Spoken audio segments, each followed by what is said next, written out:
a este podcast sobre inteligencia artificial y ciencia de datos, realizado por los estudiantes de la licenciatura en Ingeniería de Datos e Inteligencia Artificial. En este podcast buscamos acercar la realidad de la industria a la formación académica a través de entrevistas con profesionales que trabajan en el día a día aplicando estas tecnologías. El día de hoy nos acompaña Emiliano, oriundo de Paysandú, tecnólogo logístico por UTEC y actualmente en proceso de elaboración de su tesis de ingeniería en logística. Se desempeña como analista en una consultora de transformación digital, donde trabaja en proyectos vinculados a tecnología e innovación. Cuenta con 7 certificaciones de Microsoft, incluyendo la de entrenador técnico oficial, lo que refleja su sólida formación y experiencia en el área tecnológica. Su perfil combina tanto conocimiento técnico, visión global y espíritu aventurero, aportando una mirada interesante sobre los desafíos y oportunidades de la transformación digital. Muchas gracias por estar acá con nosotras. Si te parece, arrancamos con algunas preguntas. Por favor, sí, claro. Bueno, Emiliano, en tu perfil mencionaste algo sobre del dato a la acción. Si tuvieras que explicarle a alguien que no sabe nada de tecnología, ¿qué hace un analista de datos usando una analogía sobre algo cotidiano o logística? ¿Cómo lo definirías de formas simples? Bien, buena pregunta, gracias por la pregunta, gracias por la invitación al podcast. Bueno, la verdad que como una analogía al tema de análisis de datos, con el tema de logística, bueno, hay que intentar de tratar el dato como si fuera un bien físico. Sabés que te va a llegar, sabés que tenés que almacenarlo en algún lado, si sos una fábrica tenés que transformarlo. eh, El tema de análisis es muy amplio, obviamente hay un espectro dentro de qué tipo de análisis vas a hacer, eh, por ende, capaz que simplificarlo es un poco difícil, pero en palabras simples es eso, es tratar de entender qué es lo que está pasando con la información que te llega. No hay mucha más vuelta que eso. Muchos entran a la tecnología desde la informática pura, pero vos venís de la logística. ¿Qué ventaja competitiva real te da haber estudiado del movimiento de productos físicos al organizar y modelar datos en una empresa? Ah, está bueno, está bueno. Yo creo que incluso dentro de la compañía en la que estoy, Arcano Software, ellos también tuvieron esa visión de, bueno, que no tiene por qué ser una persona específicamente pura del ramo tecnológico. Ellos lo que llaman también es usuarios de negocio, que le llaman a ellos. Lo llamamos nosotros, mejor dicho, al tema de usuarios de negocio. Que es esta persona que, si bien tiene esa rama, esa orientación tecnológica porque le gusta, tiene también un complemento que no es necesariamente tecnológico. Puede ser de cualquier industria, puede ser de marketing, en mi caso de logística, administración de empresas, contaduría. Digo, hay muchos perfiles, tenemos muchos ingenieros industriales. Digo, porque la ventaja competitiva en ese caso es que la persona va a tener un espectro, una visión mucho más amplia que quizás que la persona que es puramente tecnológica. ¿Por qué? Porque ella estuvo en la industria, estuvo testeando, se enfrentó a desafíos que quizás pensó, ah, si tuviera tal programa para solucionarlo, si tuviera tal aplicación para resolver este problema, pero no la tenía, o conoció que una aplicación le solucionó, y ahora puede estar de ambos lados, puede estar del lado de la industria, así como del lado tecnológico. Es la unión entre esos dos que te da la ventaja, es como que te expande la visión. Y nos pasa muchas veces hablando con clientes el tema de que tenemos un mix de personas, ¿no? Tenemos siempre el que es más tecnológico, pero también tenemos el que es más de negocio, de proceso, y el complemento es buenísimo, porque llegas a la solución correcta, con la visión correcta, y el cliente eso le encanta, queda feliz. Entonces digo, la ventaja es eso, que el horizonte te queda mucho más amplio que una persona que siempre estuvo en una industria sola. ¿Dirías que mejor un perfil híbrido a un perfil puramente en un área? Y obviamente depende a qué es lo que apunta uno, ¿no? Hay gente obviamente que para llegar a los niveles más altos de, no sé, de doctorado tiene que estar siempre en esa rama, en esa línea y no desviarse para lograr ser un maestro de esa línea. Pero ahora también están estos perfiles que, como mencionábamos, se complementan con muchas cosas, ¿tá? Y muchas veces ese perfil en el mercado es un perfil con mayor demanda. ¿Y por qué? Porque tiene mayor adaptabilidad. ¿Tá? Obviamente, tenés la herramienta específica, o puede ser la persona específica para un tipo de trabajo específico, ¿tá? Que también está bueno encontrarla, es difícil encontrarla, pero también tenés esa persona que se adapta a esto, se adapta a esto, se adapta a esto, y todo te lo sabe hacer con un grado de calidad aceptable. ¿Tá? Entonces digo, sí, se complementa mucho más el tema de industria y te amplía el horizonte. Bueno, vos pasaste de tomar apuntes en las aulas de UTEC a resolver problemas reales y gestionar arquitecturas de datos para clientes internacionales en la empresa que trabajas, o sea, en Arcano Software. ¿Cómo se gestiona el miedo a fallar cuando das ese salto tan repentino al sector privado? Muy buena pregunta. Me gustó cuando, cuando la escuché la pregunta porque, nada, me di cuenta que tengo que capaz que poner aquellas experiencias que capaz no son tan glamorosas en LinkedIn. Porque obviamente antes de Arcano había otras experiencias, quizás no tan glamorosas, quizás no tan formales, eh, pero estaban ahí y también hacen parte de la foto que se produce. Pero para ir más a la pregunta de, bueno, ¿cómo manejas esa presión cuando haces el salto? Es un tema interesante y yo creo que es un proceso. Es un proceso, tiene que meter tanto el profesional, o sea, en mi caso tuve que meter yo de mi lado, pero también tuvo que tener la compañía esa visión de decir, bueno, a perfil, a futuro este perfil va a dar más. No, no hagamos que se quiebre, no hagamos que deteste venir acá a trabajar. O sea, entendamos dónde está posicionado y hacia dónde va a ir. Y yo creo que salió buenísimo. Yo creo que siendo autocrítico desde el inicio, ese profesional que recién estaba empezando a emplear unas herramientas que estudió por su cuenta. Eh, Al día de hoy, que ya se lideran proyectos, se llevan adelante, se sacan un montón de métricas, hay relación con clientes específica, viajes y todo, creo que el avance ha sido brutal y, y nada, el tema de cómo manejar la presión te lo va dando los años, te lo va dando levantarte y caerte, chocarte con obstáculos, apoyarte en tus compañeros, apoyarte en buenos jefes. No se puede obviar el hecho de que buenos compañeros y buenos superiores hacen mucho la diferencia en la carrera de una persona. Digo, te puede hacer volar o te puede cortar las alas. Entonces, también creo que el lugar, tuve la suerte de caer, de llegar, es un lugar que permite ese vuelo, esa suba en la calidad del profesional. ¿Tá? Pero obviamente, te pueden dar todas las herramientas, te pueden dar todo el ecosistema, pero si no estás vos a diario tratando de mejorarte, de nada sirve que te den todo el ambiente. Sí.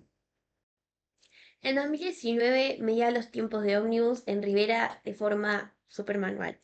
Hoy con herramientas como Microsoft Fabric, inteligencia artificial, eso se resuelve en tan solo clics. ¿Cómo cambia la mentalidad de un profesional cuando aprende a automatizar lo aburrido para enfocarse en lo estratégico, en lo relevante? Buena pregunta. Sí, la verdad que el avance tecnológico es brutal, como se ha venido, cómo ha venido creciendo, cómo ha venido modificándose, avanzando. Yo creo que en realidad, si está la visión, uno se adapta. Si vos sabés que tenés este problema y lo querés superar, si te dan una herramienta nueva, como puede ser pues, automatizar algo, eh, ya tenés claras las piezas, es solamente emplearla. ¿Cómo cambia la mente? Bueno, quizás antes lo hacías manual, solo podías hacer eso, ahí no te permitía enfocar mucho en eso, en otras cosas, digo.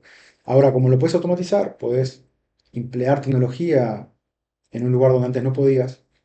No solamente no haces solamente más eso, sino que lo puedes hacer por 5 en el mismo tiempo, porque tu productividad aumentó, y al mismo tiempo, como te libera tiempo, porque lo haces más rápido, te puedes enfocar en, bueno, hacia dónde vamos a ir con esto. Capaz que antes solo mirabas, bueno, automatizo este proceso, de esta parte acá, de punto A a punto B, lo automatizamos. Y ahora, como hay mucha más capacidad tecnológica, mucho más avance, puedes tener una foto más visual. Está automatizado este proceso, pero ¿y si automatizamos el conjunto de los procesos? Y si automatizamos el conjunto de procesos de varias áreas diferentes, entonces arranca como que a crecer esa visión que creo que si no están las herramientas no llega. Ya estás dentro de una empresa tecnológica líder, ¿no? Pero decidiste no conformarte con el título intermedio y seguiste estudiando la ingeniería. ¿Qué le dirías al estudiante como nosotros que quiere rendir o piensa con lo justo, ya basta, ya alcanza, en este mercado tan competitivo? Buena pregunta. Y más todavía en los tiempos que corren hoy, con esto de los que hablábamos hace un ratito, la inteligencia artificial, los agentes. Yo le diría al estudiante que mientras tenga fuerza, mientras tenga ganas, le dé hasta el final. No se quede con lo mínimo indispensable. ¿Tá? Porque, a ver, llegar a un título intermedio está buenísimo, ya te abre puertas. ¿Tá? Pero vos ponete a pensar que ya hiciste 3 años, capaz 4. Estás a 2 pasos de hacer ingeniería. ¿Es más desafiante? Sí, es más desafiante. ¿Estás más cansado? Sí, estás más cansado. Son más grandes, otras cosas, problemas de la vida, responsabilidades. Nada que no todo el mundo se enfrente. Pero el día de mañana le vas a agradecer hacer ese esfuerzo extra. Lo vas a agradecer. Porque incluso hay que pensar que a veces hay una frase que está buena, dice que el dolor de procrastinar algo dura muchísimo más que el dolor del esfuerzo. ¿A qué voy con esto? Vos capaz te esforzás, te recontra estresás, dormís mal, noches largas, estudio, por 2, 3 años, 4, 5, lo que te dure la carrera. Pero nosotros vamos a vivir hasta 80 años, capaz más. Si vos soltás la toalla ahora, tenés el arrepentimiento, si te vas arrepentido después, te va a durar toda tu vida. Entonces es mejor esforzarte ahora, pasá mal ahora, y después que termines todo, que cierres esta etapa, si no querés no hagas más nada. Ah, quédate así de cita, terminé, listo. Que tampoco va a pasar, porque una vez que superes ese vas a querer otro objetivo, vas a querer otro objetivo, y siempre queremos ese objetivo. Pero lo que yo he visto en amistades y eso, que no está bueno, no se lo recomiendo a nadie, es eso de tiro la toalla para la recompensa inmediata, para decir, bueno, este fin de me voy a tomar mate en vez de estudiar, y tal, y bueno, después veré. Lo que pasa con eso es que después a lo largo de los años, la persona que se sacrificó más, estudió más, se capacitó más, tuvo acceso a mayor cantidad de oportunidades, ya sea local, internacional, privado, un público, abre puertas. Y la gente ve eso, ¿no? Ve ese éxito, pero no ve la cantidad de horas y horas y horas y días y días y días, parciales, exámenes y estrés que la persona tuvo que pasar para llegar ahí. Así que nada, ¿qué le dirá al estudiante? Que no baje los brazos, que no tire la toalla, que es fácil tener esa visión de túnel de decir, ay no, esta carrera, estos años es mi vida entera, si no apruebo este parcial me voy a morir mañana. Es muy fácil perderse en eso cuando estás recién ingresando, pero le diría que tengan paciencia, que tengan calma y que no sean tan duros consigo mismos. Digo que la vida es mucho más larga y arrepentirse dura mucho más años.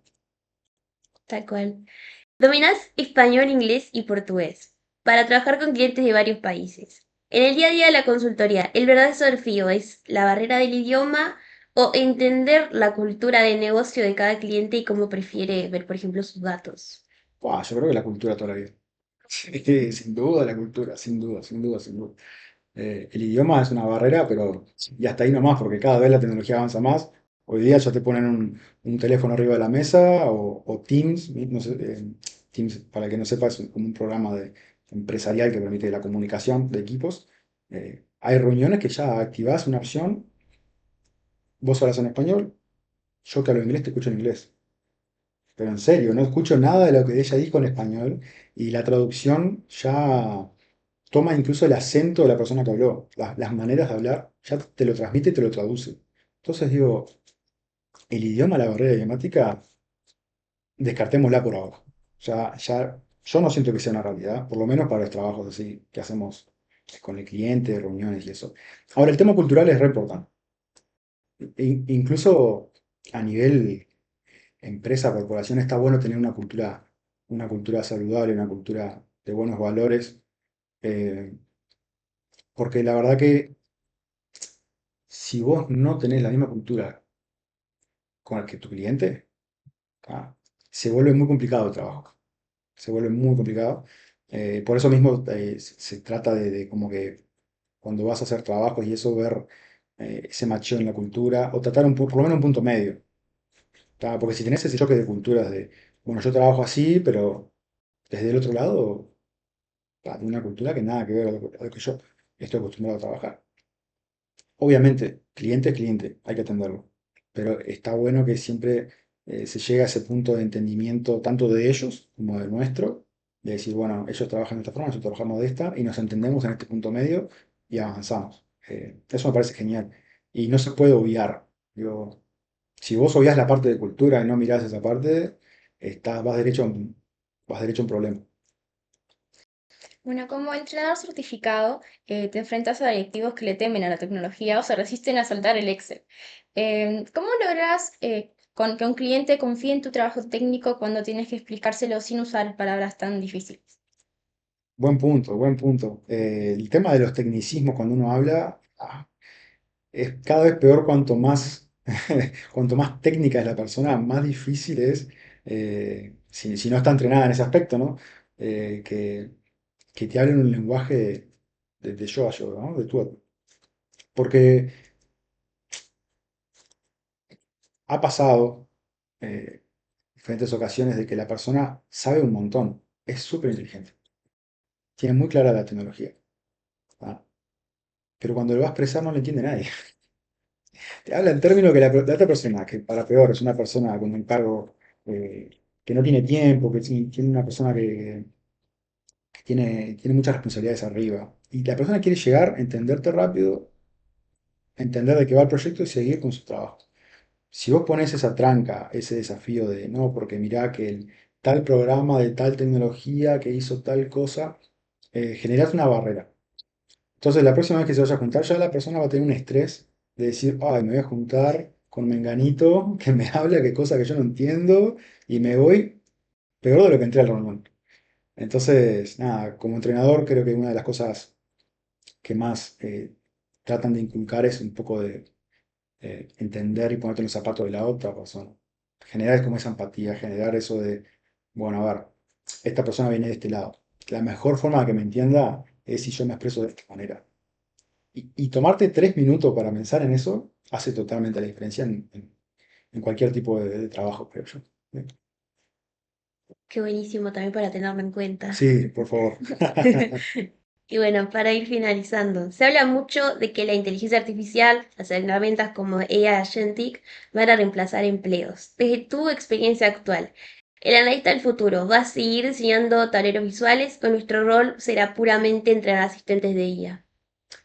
Bien, pregunta interesante para los tiempos que corren, como comentábamos hace un rato atrás, pero el tema de los agentes llegó como una avalancha para todos. De repente pasamos era simplemente algo en el que preguntábamos algo básico, una IA y nos respondía, y el crecimiento exponencial hizo que ahora ya se esté hablando de agentes que toman control de sistemas, responden, ejecutan tareas, hacen un montón de cosas.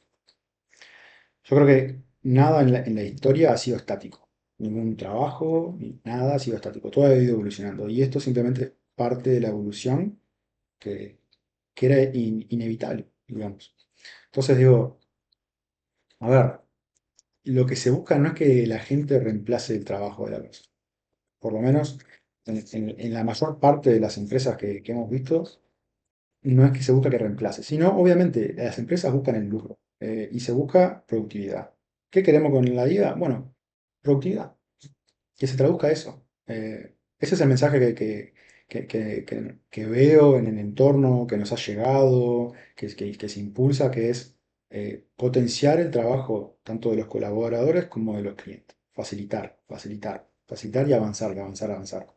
La tarea que te llevaba 2 horas, que te lleva una, bueno, esa otra hora la empleas para otra cosa. Sos más productivo. No es que vaya a reemplazar a la persona. Porque aparte también hay que tener en cuenta de que sigue siendo un modelo estadístico. Sigue teniendo porcentaje posible de error. No es infalible.